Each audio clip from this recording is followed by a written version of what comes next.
Greetings and welcome to today's show. My name is Ariella Indigo and it's my honour to be your host for Season 2 of the Multidimensional Human Experience Global Summit. And in this season, we're talking all about the topic of ascension and how to fast track your spiritual evolution, a topic that affects all of us. And I know that there'll be many watching who don't necessarily have the support from their family or from their peer group. So it feels really important that we create a community and a platform to do that. I've been looking forward to today's interview and getting to know my guest, Daniel Gutierrez, better, because as often happens when creating these summits, the universe always sends a few surprises and a new speaker connections come forwards depending on the audience that's signing up and what your individual needs are. So when I first connected with Daniel on Skype a few days ago now to have an initial chat, I had that deep inner knowing that his interview will add something quite different, fresh and new to the summit experience, that it wouldn't be there without his presence. So I'm really looking forward to doing this with you. So today, amongst other things, we're going to be talking about mindfulness and the part that your business or chosen work plays in the ascension process. Very important topic, and how to really get that to be in alignment with your own personal evolution. So a very warm welcome to the show, Daniel. It's great to have you here. Thank you for having me. I'm really excited about it.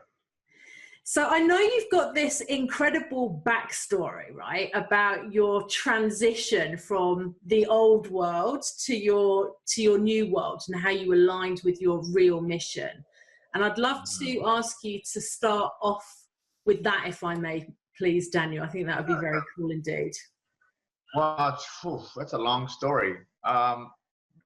Let's just put it this way. I'm in the process of writing a new book, and the first chapter is called I Woke Up From a Lie.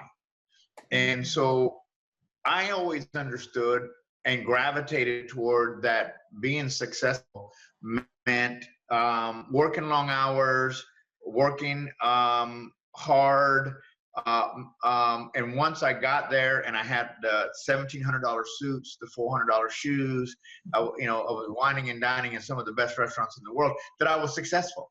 Yeah. And what actually happened was, and I'll paint a little picture for you. I'm in New York City, in Manhattan. It's a wintry day.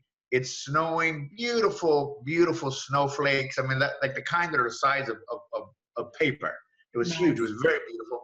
I'm at a restaurant, a private membership only restaurant in Manhattan on the 30th floor of some building.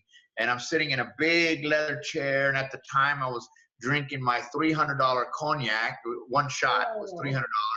I'm having my big fat Cuban cigar. And I'm looking out the window and I'm thinking, and to the right and left of me were celebrities. And I'm sitting there and I'm thinking, I have made it. And just in that same thought, in that same second, I had another thought. And that thought was, and I'm empty. What happened? That's why the chapter is called I Woke Up From a Lie. Because I was told if I did all these things, see, there was something there. When we have this spiritual yearning for evolution, nothing we do will satisfy that until we start walking in our truth. And we start standing up into that. And so for me, coming from that, so give you a little background, at that time I was the president of a very prestigious organization in New York City called Primer. And Primer was an organization of C-suite level people, CEOs, CDOs, CFOs, high level, Pepsi, Frito-Lay, big companies, Coca-Cola, you name it. They were a big company. I was their president. And I was also, at the time, an advisor to the Department of White House personnel for President Obama. Wow. So I was advising the White House in that area. I had a successful career as a speaker where I was getting paid between $10,000 and $25,000 an hour to speak on stage. Wow. So I absolutely, for whatever reason, the world says I was successful. Yeah. But there was something just not right.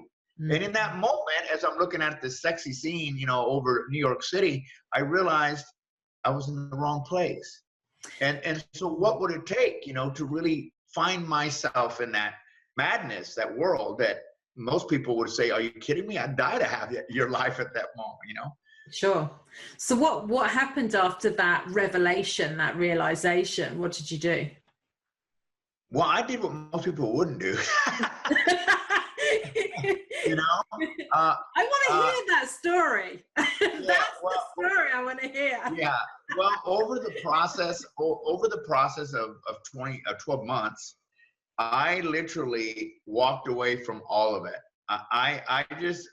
My presidency had ended with Primer, and I didn't show up anymore. I live in Los Angeles, so mind you, I was managing this from Los Angeles. I was flying back and forth. And so I quit going to New York.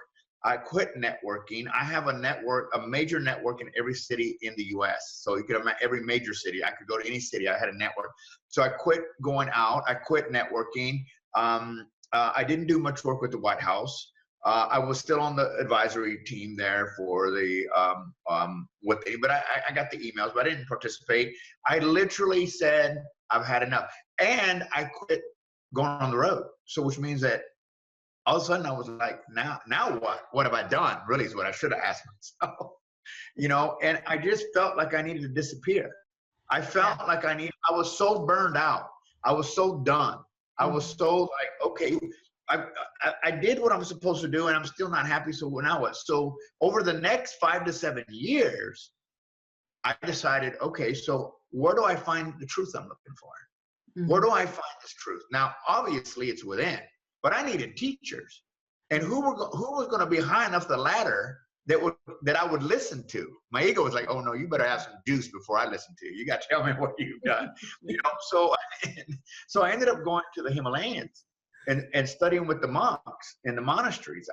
And going to Peru and studying with the shamans of the Amazon and studying with the shamans of the Andes and Machu Picchu and the Sacred Valley. And little by little, that something in me was almost transforming and transmuting within me. And I remember, I'll tell you some funny story. I remember the first time I made a change on my website that looked a little spiritual. and somebody, one of my corporate people called me and says, Daniel, what are you, Jesus now? Do you think you're Jesus? What are you doing? That's I scared the bejesus out of them. They were like, oh my God, what's he doing? What's he doing? They think you've gone crazy. They think you've gone crazy. I mean, I was in corporate as well for 16 years. I did the transition. Suddenly I'm Ariella Indigo, starseed, you know. And people are, understandably, from their mindset, a bit like, what the hell? But that's a really good point. And I'd like to go deeper into that because I know there's people watching who will have fear that comes up, right? When they think about making that transition, when they think about coming out of the spiritual closet. What is your advice with the journey that you've gone to give these people some courage, some reassurance on how to make that leap of faith? The good news is that summits like this are paving the way. The good news is that people today are more open to the idea than they ever were before.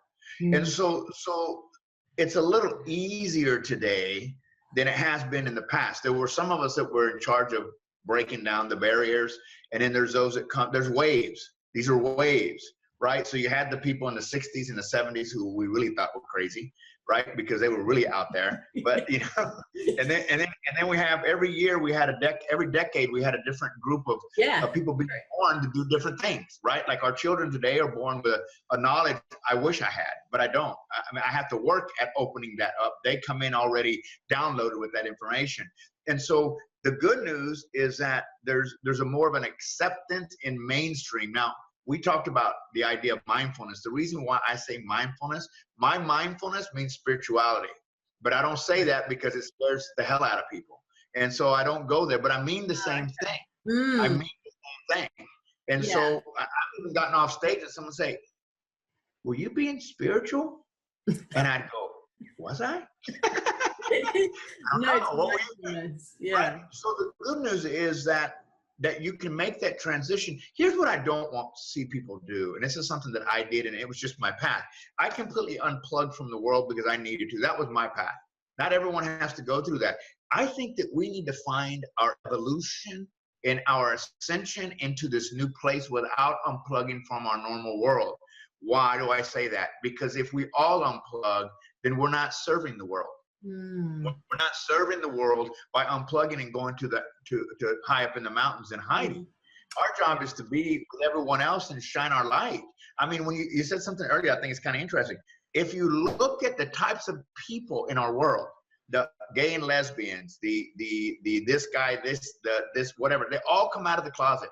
We accepted them for who they are. Yeah. And the spiritual people are still hiding. Yeah. Particularly the multi-dimensionals. Right. You know, it's like the spiritual people, then there's the multi-dimensional people, and like we talk about aliens and shit. And you know, that's like, for a lot of spiritual people, that's a bit out there, you know. So yeah, there's all different. And so I think that to answer your question about, you know, what do I tell them? Do it your way, but do it. And if you have to do it a little bit at a time, so be it. So I want to share something that's very important about my career. So they thought I had lost my mind and I was ruining my career, that I had built all this credibility. I'd worked with presidents of countries. I mean, I have a very vast resume, and they thought I was throwing it away just to go chase whatever. And you know what? I stuck to my guns. I can't say I always knew what I was doing, but I was guided by spirit to do things that I wouldn't have probably done on my own. And in the end, today, I have not lost 1 ounce of credibility. I have not scared anybody off. And as a matter of fact, all those people that thought I was crazy because of the way the world has evolved are now coming to me for help and saying, help me get where you got. Because how did you become, well, I wasn't bald back then either. I shaved my head. So they say, how did you Himalaya. That's what happened. Buddha's got to me. So how did you find peace and tranquility in this crazy world?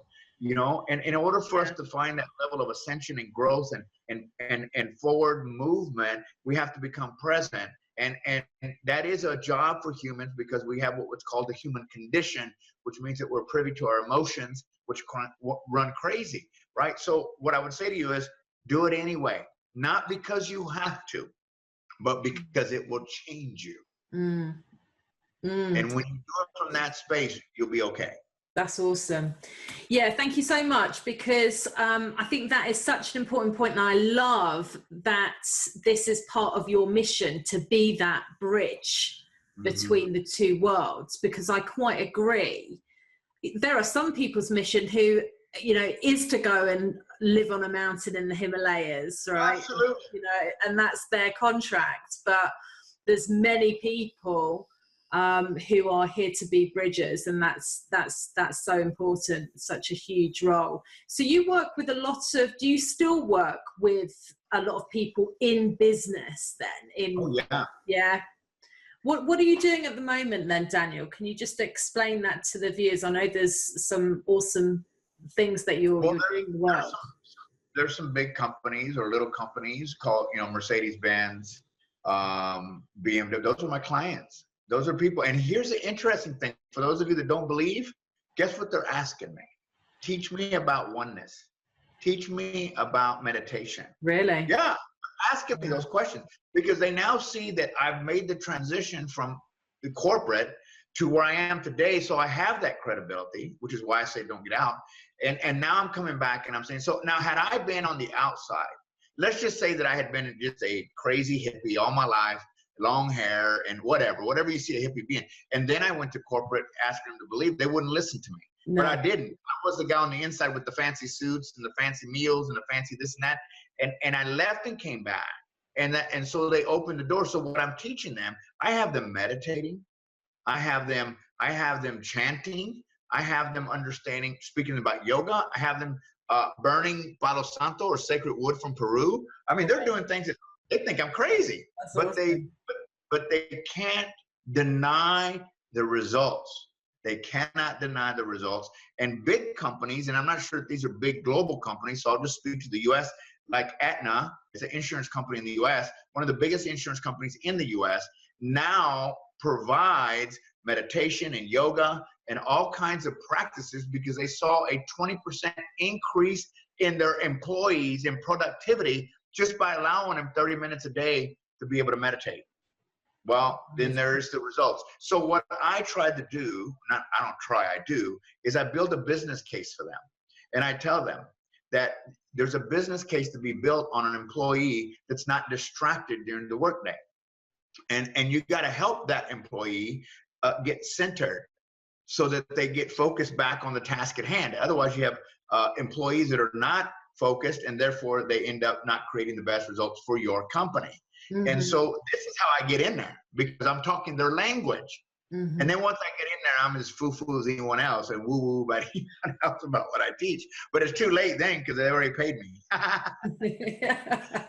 You know, but it's a beautiful thing, right? It's a beautiful, and part of I think the ascension, you're right. There's some people that are made to be in the Himalayas. There's some people made to be bridgers, but the rest of us in the real world, that day in and day out struggle of the real world, are there to help.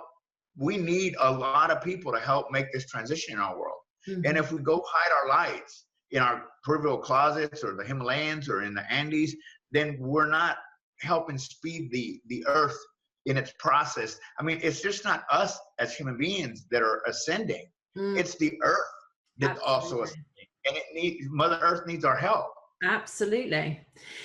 So for the viewers who are watching this, so many of our viewers will be spiritual entrepreneurs. They will be intuitives, healers, creatives, you know, all of that type of good stuff. And we know that your business is a energetic extension of your own consciousness. Yes. And your business is really the conduit in order to carry out your mission, your purpose in the world. So what is your advice, like from your experience in the business world, of how we can really nurture our businesses, how we can really ensure that the culture that we are creating, the products, the services, everything that we're creating in our business is in alignment with our own integrity, our values, and ultimately our purpose? You know, that's a very important question, because I used to believe when I was in corporate, because I was always somewhat spiritual, I just never talked about it.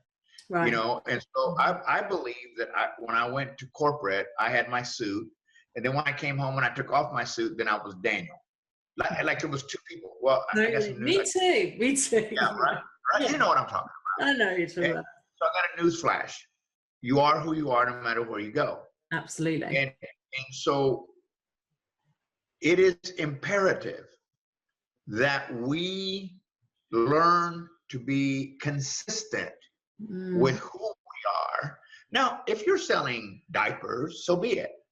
But be consistent with who you are in that practice. Meaning, you can't have a corporate culture of greed, competition, thievery, or whatever it may be, and then come home and, you know, there's no alignment there. And by the way, in the evolution of you, it's stunted, because you're not living authentically. You're living a lie. You know, you're being two people at the same time. There is no such thing. I promise you, if you took a mirror and you go in both places, you're still there. You're still there. So it's imperative that you be, and I'm not saying you have to be weird. That's what turns people off. Be you. Maybe you are weird. Be weird. But in business, people do business with people they feel comfortable with. And we have an advantage. We being the people who are a little bit more evolved and conscious and awake, have an advantage over the other humans. And that is that our beacons for energy and feeling our way through is awake. So we have the capacity to extend that beingness of ourselves to help navigate ourselves through the business world. You don't hide it, leave it home. Bring it with you. Bring your stuff, your crystals, whatever it is to your practice. Bring it with you, and be who you are all the time. What happens on the other side is the other human being who has no idea of this energy that they have, but they do make decisions based on what they feel and what they pick up. Their antennas are open and they're making decisions. I'll give you a quick example. If you're desperate financially, and that's the energy you're putting off, and you're going out to find a job, and you go to a corporation where the people that are actually interviewing have no earthly idea, or they're not spiritual, they're not awake, they're just who they are. Mm-hmm. Yet they don't know that you come in and you're stressed out financially, but you're not showing that, but the energy's there. And then they don't pick you, yet you're the most qualified person in the room, but they don't pick you. But they don't pick you because the energy they're picking up, they don't know what it is, but they'll say something like this: oh, I really like so-and-so, but there was just something weird. I don't know what it was, and so I didn't pick her. That's because that is the energy that we were putting out. So that is a plus and a negative, right? So they're able to read the energy, but we have control of how we show up in the world. So in business, we want to bring that. That authentic energy is almost Mother Nature embracing us, Mother Earth embracing them. And I don't find people, I think even the most hardest personality person, I find to be quite endearing, because I don't have that hard energy about me. I literally try to make sure that I'm being in alignment with who I am. So I don't know if I answered your question, but I think in business, it's imperative that we're in alignment at home, and we're in alignment in business all the time. Yes. You should not be going in your business and doing things that your values say you don't do at home. I completely agree. Yeah, it's that bringing everything into alignment, like you say. I think that's a fantastic point and a fantastic answer. And just coming into complete authenticity. So important for the path of ascension, for us to evolve consciously. It's so important. The other thing that I've noticed with my spiritually based business, and I'm sure that you can see the same in yours, right?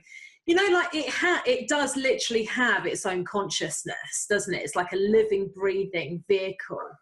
And what I found is that as I progress on this journey, my business is bringing to me the opportunities that I need personally to grow into. So, for example, I could never have done this summit a few years ago, right? I could never have done it. You know, this scared the hell out of me. You know, I mean, you've done a lot of talking on stages, but it's been a big fear for me.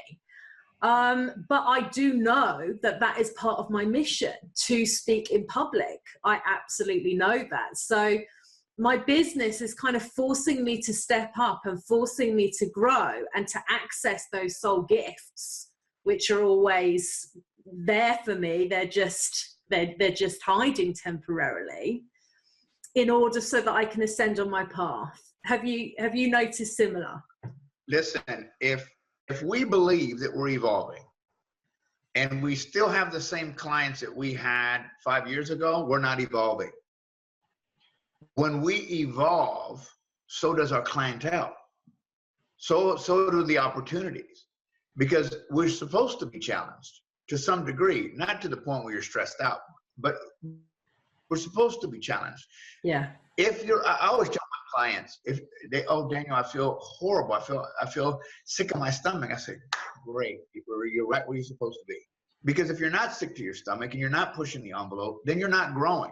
And that means that the clientele that's there waiting to help you get to that next level is waiting for you to create a vacuum. We have to create a vacuum. This is the hard thing for business owners to do.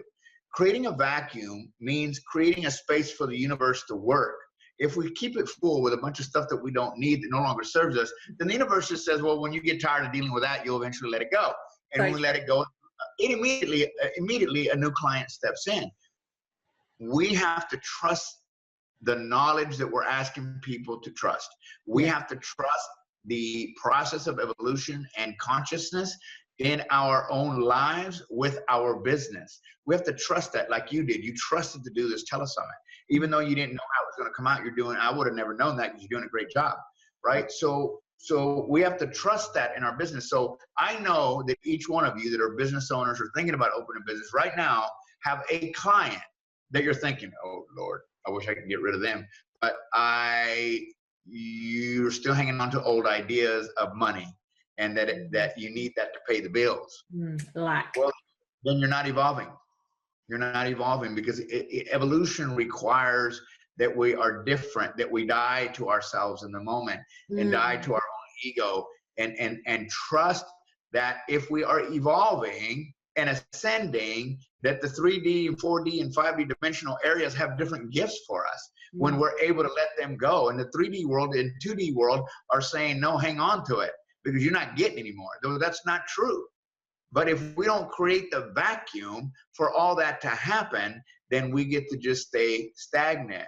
We stay stagnant. What they call that in the Christian world, they call that being lukewarm. You're not going one way or the other. You're just lukewarm. Yeah. It's complacency, isn't it? Yeah. Thing. I mean, you told me a very inspiring story, which I thought was a great example of that when we had our initial Skype chat, whereby you said that you had let go of a lot of people who were inactive in your client base in order to bring that fresh energy in, right? A lot, like 40,000 people. I mean, that's a lot of clients, guys. That's a serious amount. That's a brave, bold move.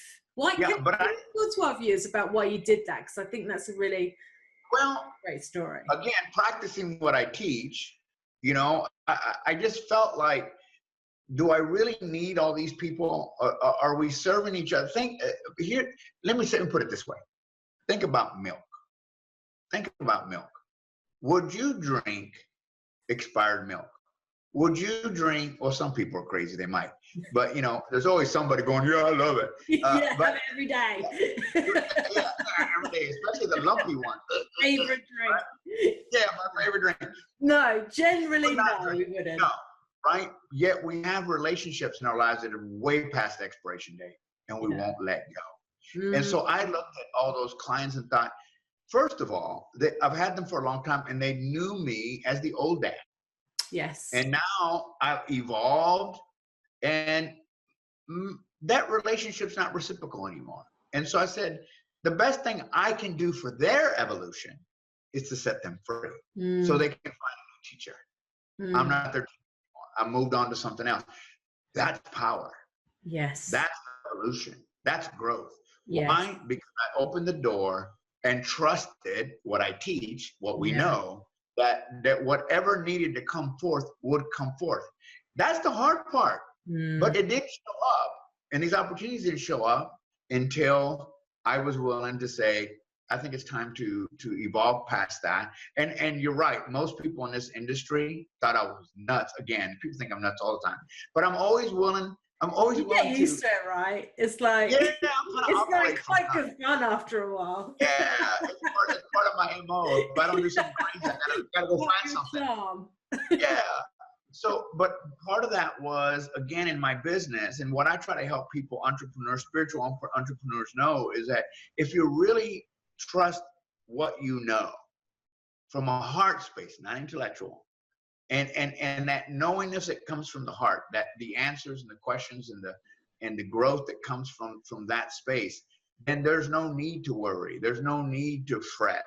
And that I talk about mindfulness and I talk about meditation, I talk about yoga, and I make a correlation to the difference between mindfulness and radical mindfulness. So mindfulness is just a state of awareness, right? Anybody can be aware. I'm aware that I'm sitting here on this telesummit. Radical mindfulness is the practice of mindfulness. So let's look at it this way. So if you do yoga every day, and the point between yoga is a lifestyle and bringing you centered and getting yourself in a great space, and you do that hour and you feel good about yourself and you take your shower and you get in the car and you're heading down the traffic and someone pulls out and the first thing that comes up is you're flipping them off. You don't have a practice. All you did was yoga. Automatic. Yeah. That's right. It's automatic. Like, what are you doing? You're cussing them out. Then that's the difference. In radical mindfulness, mindfulness does not require spirituality. Spirituality requires radical mindfulness. The practice of being present in the moment on a moment by moment basis, connecting to your intention followed by commitment and action. And when you're there, business owners, And you talk about, we were talking about ascension earlier, that when you're there in the moment, so radically practicing what you know, then there's the opportunity for up-leveling yourself and your business because of that action. It's amazing, but that's tough because we're human, and the human condition is full of things that trip us up on a daily basis, like So flipping off. talk us through this, right? So in the example that you've just given, how would it be that you don't end up going like that automatically? Well, someone asked me, I live in Los Angeles. We sit in traffic. That's our life. We're in traffic, right? I mean, you must be doing that a lot, yeah. Yeah, no, I'm not. No. So I used to. Yeah. But listen, someone said to me at one place I was speaking, like, all right, Daniel. So tell me, what do I do about that person that cuts me off? And I said, well, first of all, I think you think very highly of yourself. He goes, what? I said, do you think that person got up in the morning and said, let me see in a wave of thousands of cars if I can find Daniel and cut him off? No, that did not happen.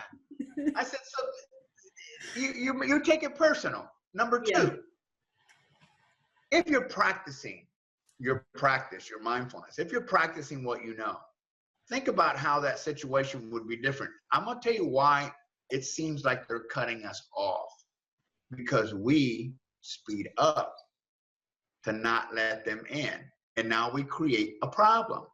What would happen when that was happening, instead of you flipping them off and speeding up, if you let off the gas and let them in? That changes the whole dynamics. Absolutely. And now you're practicing what you know.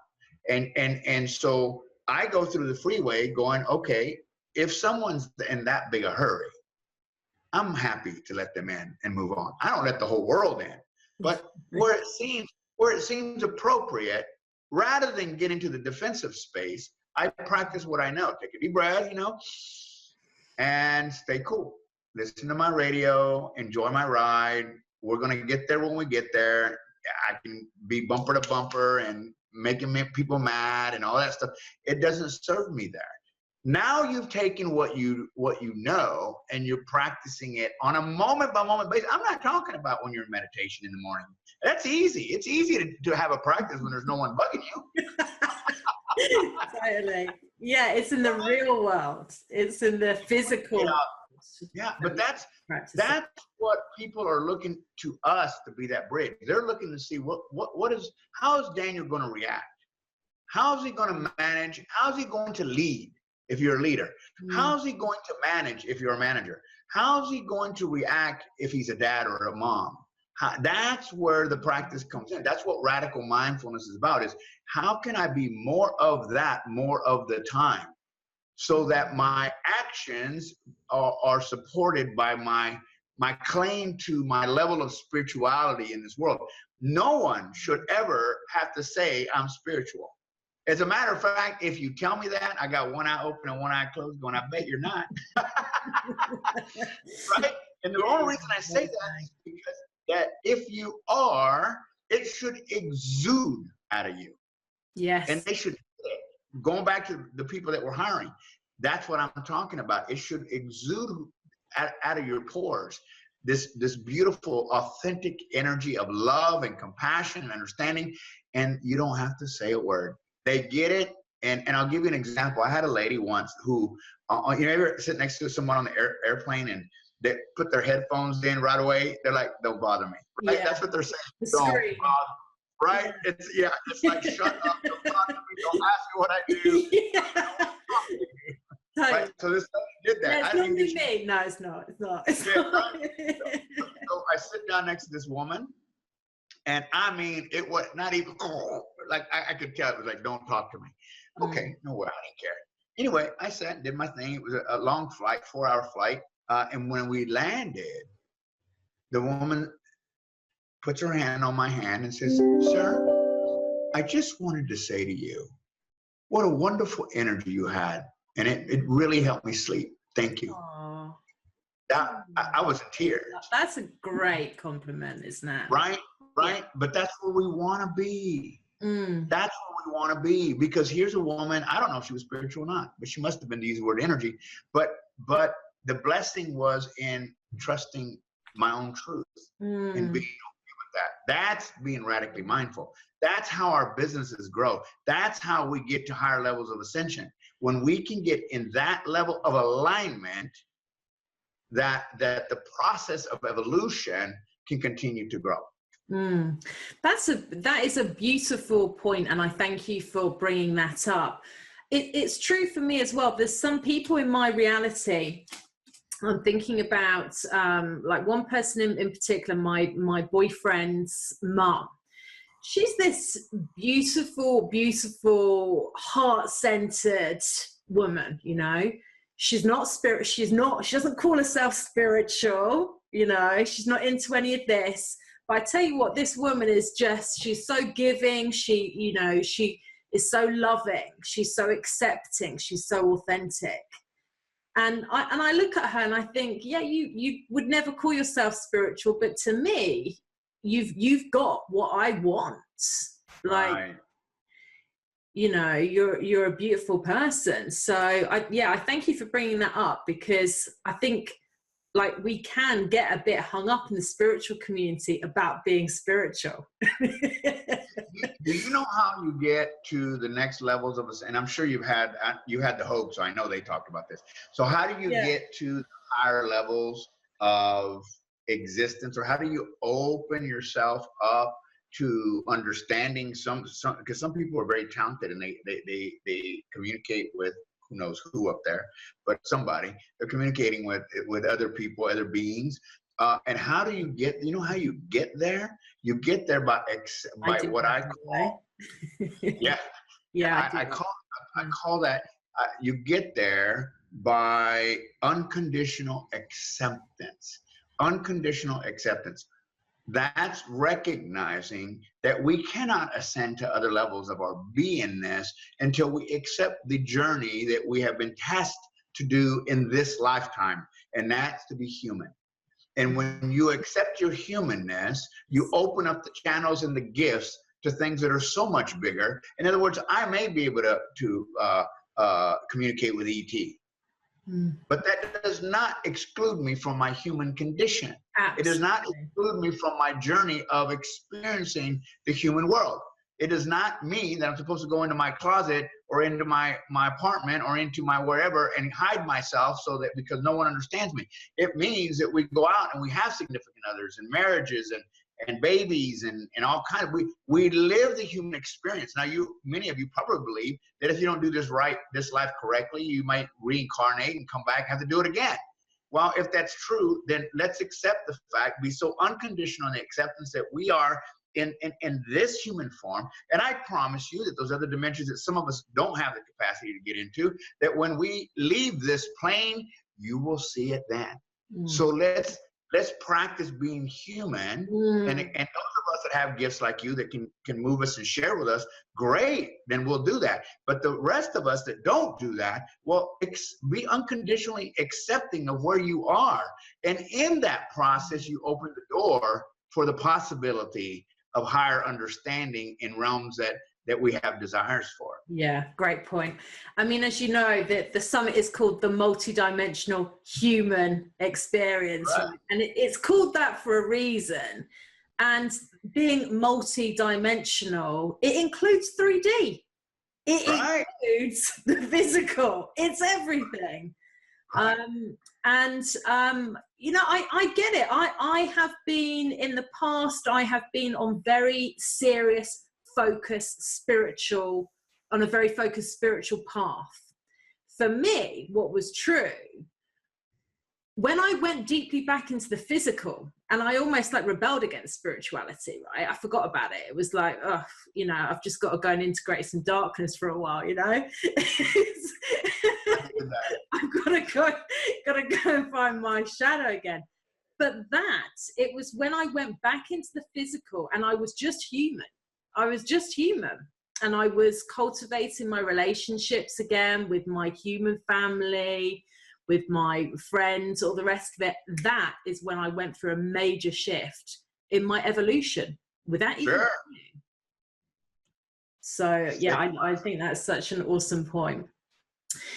What I've got a few more. I've got some questions buzzing around. One of them, while we've got you, Daniel, because I know this is a big thing on everybody's mind: money. Let's talk about money and spirituality and spiritual businesses for a moment, because there's many people in the spiritual communities that have issues around money, or they have hang-ups, or they judge others for taking money when they're in spiritual businesses. Like, give us a good mindset. I reckon you've got some great mindsets on this whole money game. I'd love to hear them. Well, this is something we should all understand. Many of us will understand this intellectually, but not spiritually, which is heart-based. So, and that is that money is energy. Now, here's the interesting thing about money. Money, and when you talk about money, is referred to as currency, right? Money is currency. Yeah. Well, current means that money needs to be moving. Currency. Current. I love that. Great. Right? So if the money is not moving, whether it be between you and someone else, then there is no benefit to anyone. It's stagnant. And when it's stagnant, then the energy dies, just like you walk into a room and you feel weird. So listen, there's two sides of that coin. One is the person making a lot of money. Many people will say, wow, I don't want money. Money is the root of all evil. Well, if I find that person, they don't have any anyway, so that's why they say that. The truth is that money helps us move forward. Now let's talk about a person that's a client and a business owner. We enable people when we don't stand in our own greatness and charge the amount of money that we should be getting paid for a service. It is not unspiritual to ask for money. Actually, I think it's unspiritual to not ask for money, because then we're not setting a standard for if you're the blind leading the blind and you're suffering in the process of creating a business, then you don't have a business. Yeah. You have a nonprofit. You have a charity. Yes. Right? You don't have a business. You know, and I get that some people get weird about that, but it has nothing to do with money. So how do you make money?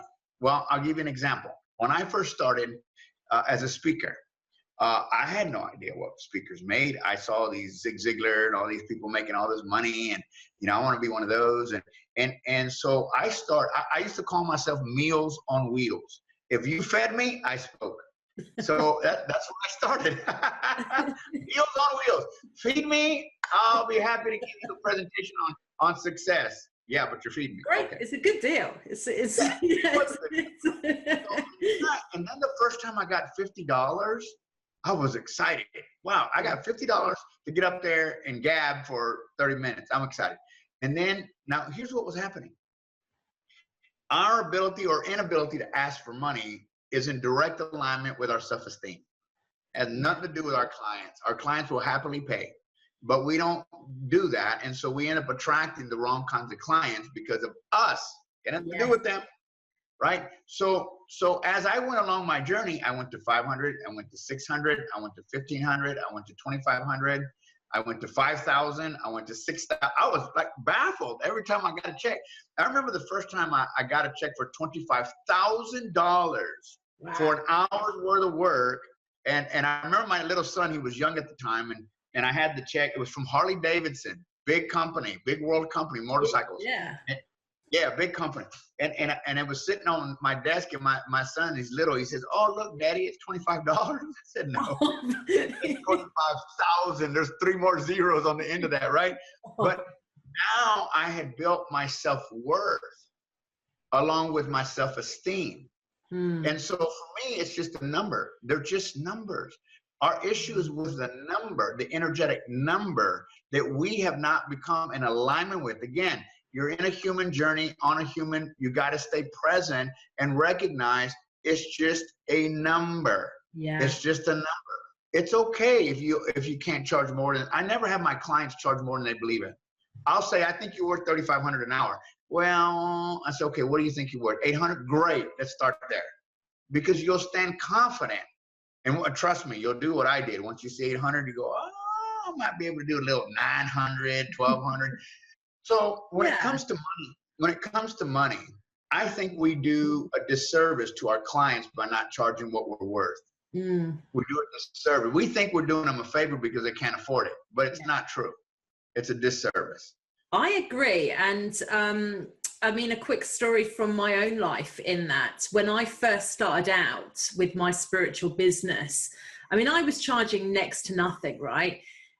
Because at that time, it was some self-worth around, you know, me learning a new trade and all the rest of it. But also, and I think the viewers will understand this, when you're having quite deep sort of ascension experiences, mystical experiences, you're receiving activations. I received a massive activation.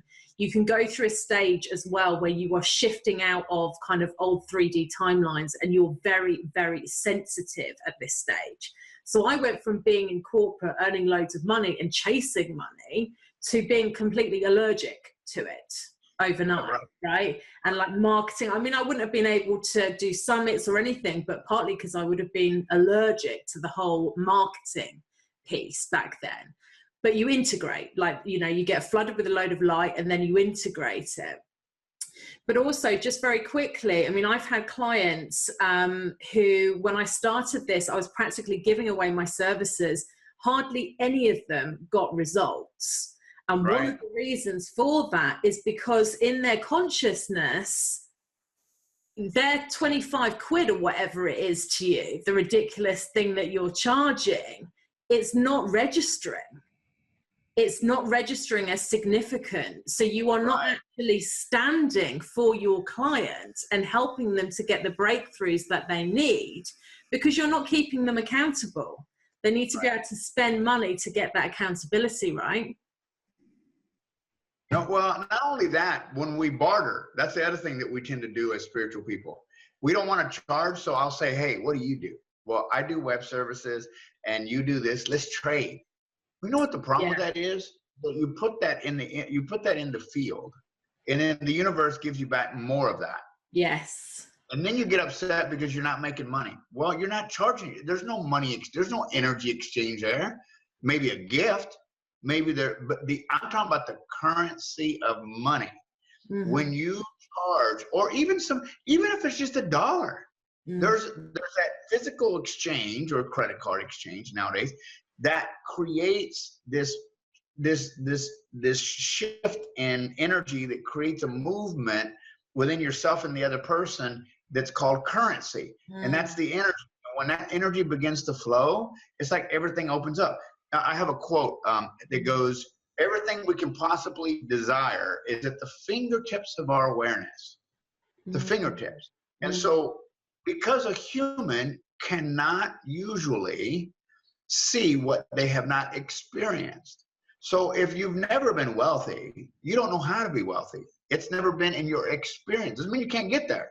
What it means is that you have to expand your awareness. So if being wealthy is on the other side of your awareness, then you have to learn to expand your awareness beyond your understanding in order to bring into the bubble, so to speak, the wealth that is there for you. It's always there for us. It's always there. But we don't have the experience, and our experience may be lack or I saw a bumper sticker in traffic one day that said, I owe, so off to work I go. I mean, it's like, if your experience is that's right. Right? So I just got a great mental picture of the person who's driving that car, you know. Right, exactly. You know, and I'm thinking to myself, well, wow, that's damning already in itself, right? You're going to be in debt all your life. But so what I'm saying is that wherever you are in your business right now, even if you've never experienced having all your bills paid, or maybe you've never experienced someone paying you $5,000 or whatever the number is, if it's $100, just expand your awareness a little bit, just enough so the experience of that comes into focus. And then when that comes into focus, you'll go, wow. And then you go from there and you go from there and you go from there. But if we've never had the experience, a human being only reflects what's been experienced in their life, in their timeline. It's reflecting, so if you had bad experiences with loved ones, then you have the same thing happening over and over because you've never had a good one. So how are you possibly ever going to know? Well, you have to change. You have to be open to expanding your awareness, your mindfulness, your radical mindfulness, so that you can have that gift be brought to you. So it sounds easy, but it's hard because of the human condition. We get in the way. It needs to be a fair exchange, doesn't it? It needs to be a fair exchange. And I think with that thing of over giving, we have to ask ourselves, I mean, I was a massive overgiver, and it went into martyrdom for me. It's like, I was like, well, I'm so generous, I'm always giving everybody money. I'm always giving more. And then, of course, like, people don't respect that, or they would cross a boundary and I'd get resentful and, attack them or whatever. But then I realized, actually, what is my selfish reason for being so generous? Right. There you go. You wanted something in return. You just didn't tell them. And you're not conscious of it yourself at the time. And whether it's, you want to be liked, you want status, you want, I don't know, all sorts of things. You want a guy to like you or whatever it is, It's like, let's get real about this stuff and, really find these true motives underneath, because they're just totally playing into our money stories. Right. No, absolutely. And you said something that's really important about money. When we release the resistance to money, money will flow. We're so resistant to it. That's the whole idea that, well, I don't want to charge or whatever it is that you have. That resistance stops the currency. It stops the flow. And we have to release that resistance to money, and you'll have it. There's no reason why. I've seen it. I've seen people that were really stuck on that, evolve past that. And some, maybe that's their journey, is to be stuck in that their whole human experience, and good for them. I just say, enjoy yourself. Yeah. And thank goodness we can change our stories and rewrite our scripts anytime we want, hey? Exactly. So. Awesome. So talking about giving and talking about, talking about engaging the viewers more in your world. And I love this whole concept of radical mindfulness. You've put together a free gift, which we are offering all Summit viewers. And I think this is awesome because, like, anybody has the time for this, and I know it's going to be really powerful, a powerful shift for them. Can you just explain what the free gift is? It's a 60-second audio, and I know somebody going, 60 seconds? Yeah. Most of you don't even give yourself, what, you're going to buy a 10-minute audio? You never listen to it. Or a 30-minute or 1 hour? You're not going to, be honest, you're not listening to it. It's too much. I always tell people, give yourself 60 seconds. And so I'll tell you a story behind the audio, because it's a very special audio. So I'm in Peru, in the Andes. I'm painting the picture here. Well, I'm in the Andes. I'm at a friend of mine's place called Villa. It's this beautiful $3 million retreat center overlooking the mountains. And she owns the place. And I go there frequently to write and to relax. And so I'm there one night, and the husband, his name is Roberto Pereira. Roberto Pereira is an award-winning Latin harpist. He's a Grammy award-winning Latin harpist. And we're sitting having breakfast and said, Roberto, what? And they had like a rotunda above on the 4th floor that's all glass. And you can go up there, and he has his piano, he has all this, stuff ready for playing music. I said, what if we went upstairs and created a 60-second audio? Can we do that? Would you mind playing for me? And he said, yeah, let's do it. So we went up there, and by the way, you'll hear this audio. It was done in one take. We didn't do it. We just did it. We were done, and we went on about drinking coffee. So we went upstairs, and if you just imagine when you listen to this audio, the goal is that you get it. To be mindful is easy. Remember that we can do mindfulness, but to get radically mindful is to practice what you know. And so what I want you to do when you hear the audio is give yourself 60 seconds of radical mindfulness, not just mindfulness. Get really clear, really present, and listen to his fingers, strumming the harp. I mean, it's absolutely beautiful music. And listen to the words and give yourself 60 seconds of radical mindfulness. And if you do that, my goal is that you might give yourself 180. You might give yourself a 220 minutes. 220 seconds. The next thing you know, you're doing 5 minutes of radical mindfulness where you're so present. And in that 60 seconds, if you're really, really radically mindful, you're not thinking about something else, and you're not on, listen to him strumming, then this ascension that we talk about, you'll get it. You'll get it because it's in that space that it happens. When the human mind is quiet, when we get in that space that we're uncomfortable in, and we allow for, I have another quote in my first book that goes, it's not a matter of whether the universe or God speaks to me or not, is whether or not I can hear him or her over the chatter of my own mind. Nice. Yeah. Seconds is for. So I hope you enjoyed it. It's really, I enjoyed making it. So did Roberto. And tell me what you think. Send me a note. This sucks. It's wonderful. I'm sure our viewers, most of them anyway, will love it. No, they're gonna love it. I mean, 60 seconds, that's such a gift to give yourself, to just give yourself 60 seconds. I mean, I think what I'm encouraging everybody to do after watching the interview, go to the link that I'm sending you in today's email, click on that, and I want everybody, this is like a challenge for us all, to go on the link, download it, and just for 60 seconds straight off. I think that would be an amazing gift to give ourselves and a great introduction to radical mindfulness, because you're absolutely right. It is all in the now moment that everything happens. So thank you for your gift. You're welcome. Thank you. So please do reach out to us. Let us know what you thought about this interview. What was your greatest takeaway? Perhaps you are a solopreneur or a spiritual entrepreneur. You've got your own business. And what are you finding with clients? How are you attracting your best clients? What have you recently let go of in order to let the fresh new energy come in? We'd love to hear from you. So please do connect with us. And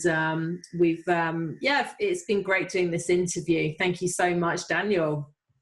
Thank you for having me.